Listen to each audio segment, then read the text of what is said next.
Gemes ya, lawyer uzur. Sudahlah ya, kalau kau tuh mau ngebela terdakwa, mendingan gabung dengan lawyer terdakwa yang membela di depan majelis hakim yang mulia, ya, argumentasi sama JPU. Jangan cuap-cuap di sosmed kayak mak-mak lambe ya. Kalau misalnya mau kutak-katik urusan laporan orang tuh, laporan dia aja, orang yang laporin dia aja bejibun, itu dulu jalanin ya, itu dulu jalanin. Bagaimana tuh laporan Iza Zega tentang kesaksian palsu, bagaimana tuh yang sama penasehat hukum saling gebuk di dalam situ, itu dulu jalanin ya. Aku sih pasang badan buat mereka keadilan, nggak usah yang nggak ada urusannya kau kutak-katik ya. Lagian nama dia tuh udah cemar dari Sabang sampai Merauke ya. Mendingan kau gabung tuh sama Bang Fahmi membela terdakwa. Lagian nih terdakwa ini kenapa sih dibelanya sama begini-beginian, amit-amit. Jadi menurut aku ya guys, ya wajar sih kalau sekarang itu banyak lawyer yang seolah-olah menjadi buzzer ya, bukannya memberikan atau mengedukasi masyarakat ya, jangan onar, bertarunglah secara benar ya. Itu saran aku aja sih, gabung aja ya sama lawyer terdakwa gitu. Aku dalam perseteruan ini ya, walaupun kemarin aku lihat ya Dokter Oki walaupun lawyernya itu Bang Fahmi, tapi aku ngelihat Bang Sunan ya, jangan pikir aku bela Bang Sunan nih, walaupun mereka suami istri itu sahabatku. Emang seperti itu, datang ke pengadilan, datang mendukung, memberi semangat gitu. Nggak ada omon menggiring opini di dunia maya, nggak ada. Itu lawyer itu nggak begitu ya. Ini untuk yang merasa aja lawyer, coba ya memberikan pelajaran di masa tuanya itu, memberikan kepada anak-anak Gen Z ini yang lagi sekolah hukum itu bijak dalam menyikapi suatu kasus, jangan kayak akun lambe. Ngopi dulu ya.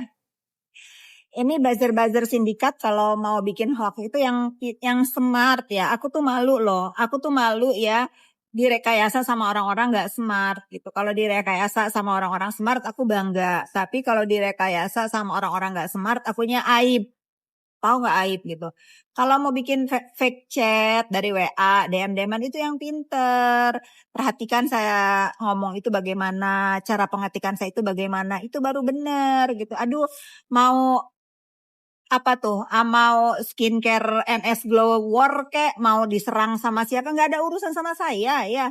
Justru saya itu kemarin kalau kejadian nih ketemu sama Sandi, saya akan kasih tahu apa sih sebetulnya yang menjadi pertanyaan untuk teman-teman yang diserang ini. Ya saya cuman kasihan aja kalau memang jadi fitnah-fitnah di dalam lingkungan dia itu ya. Itu ya. Saya itu nggak tahu harus ngejelasin ke kalian itu bagaimana ya. Saya itu masih punya jari sendiri, masih punya mulut sendiri untuk apa? Untuk ngebales sendiri kalau ada yang ngebully atau kalau ada yang memfitnah gitu. Jadi kalau kalian memframing siapa itu Miss Gosip, saya tahu sama mereka. Tapi saya juga nggak ada urusan untuk nyuruh ini itu. Mereka mah mau ngebela pelapor ya silakan aja, sama lah dengan apa tuh, si terdakwa kan banyak pendukungnya. Jadi kalau kubu terdakwa boleh ada yang mendukung gitu. Kalau kubu pelapor nggak boleh ada yang mendukung. Jangan dong, harus fair jadi orang itu ya. Saya nggak ada urusan sama skincare. Kalau mereka mau ngajak saya bermusuhan ya silakan aja. Bebas ya. Tapi bebas juga untuk saya tidak terpilih. Pokoknya konteksnya di sini adalah aku berdiri di sampingnya Dr. Reza Gladys itu untuk menyemangati dia sebagai korban bullying ya. Dan aku pastikan Reza Gladys ini beserta suami tidak pernah menyuruh atau menyerang atau apapun lah namanya terhadap lawan-lawannya.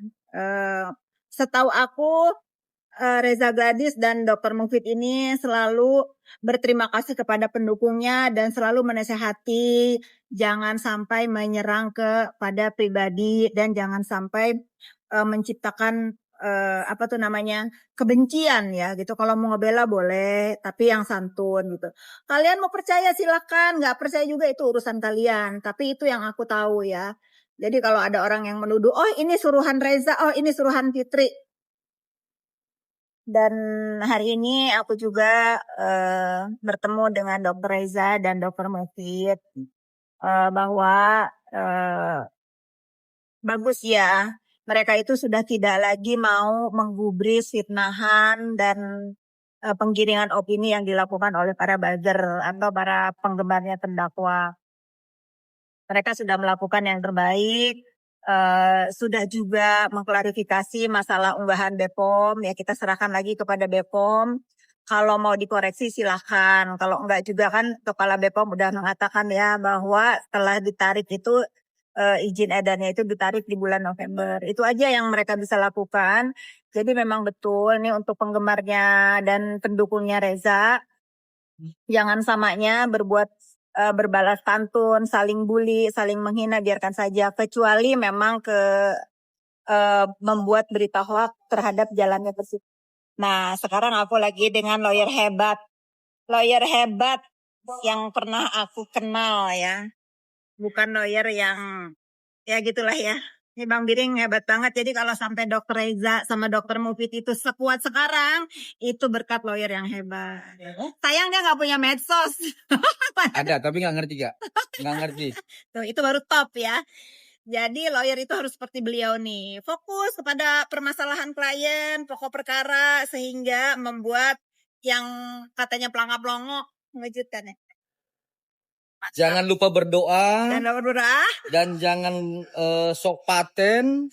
Dan nggak paham dasar hukum dan bicara sok paten itu aja. Ya, gitu.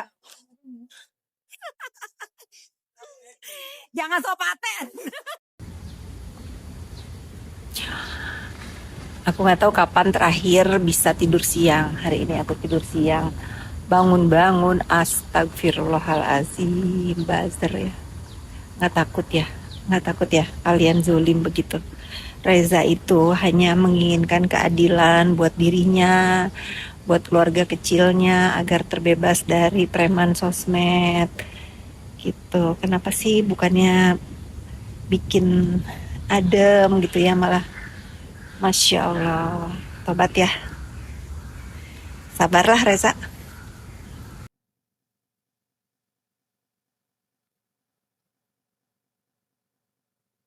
Siapa yang suka makan apel kayak aku gini? Aku nggak suka dipotong.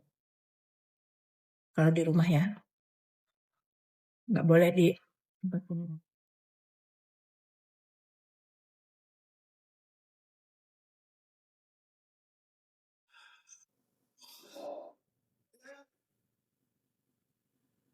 Kalian menyimak ya, story-story aku tentang kisruhnya BPOM itu harus kita perbaiki. Kemarin kan udah digiring opini A, B, C, D. Ternyata kan nggak seperti itu. Kepala BPOM juga menyatakan bahwa bulan apa tuh ditarik. Sudah ya, kurang-kurangin bikin penggiringan opini dan gaduh. Setelah gym, aku biasa sarapan. Aku lagi suka makan roti sedikit ya. Nggak lupa minum Java. Ini fungsinya untuk menahan nafsu makan siang ini karena ini weekend. Ngeri ya kalau weekend ya, pasti bebas makan. Menahan nafsu makan otomatis menurunkan berat badan. Rasanya apa? Aku nggak lupa, nggak bosan ngingetin ini rasanya mix berry. Lalu karena aku suka matcha dikasih matcha. Enak banget pokoknya.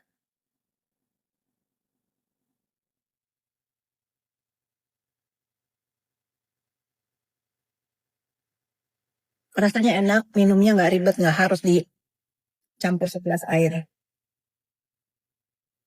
Enak banget. Satu pagi, satu sebelum tidur. Disclaimer dulu ya, kalau aku upload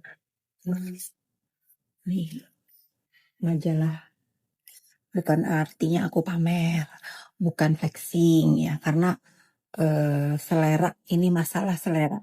Biasanya kan teman-teman aku kalau bikin rumah itu bak istana gitu ya. Ya ini masalah selera, cuman aku mau memberikan ide nih buat anak-anak muda karena ini rumah Renzo ya. Ini rumah Renzo. Memang aku minjem dari anak aku. Untuk anak-anak milenial ke depan itu bahwa rumah itu eh, tergantung selera. Kalau aku, anak aku, suamiku itu kan senangnya alam, senang ngebolang. Jadi buat kami itu cocok rumah seperti ini. Itu yang lebih bagus dari rumahku banyak. Saya bukan sombong, tapi view ya sih yang utama buat kami.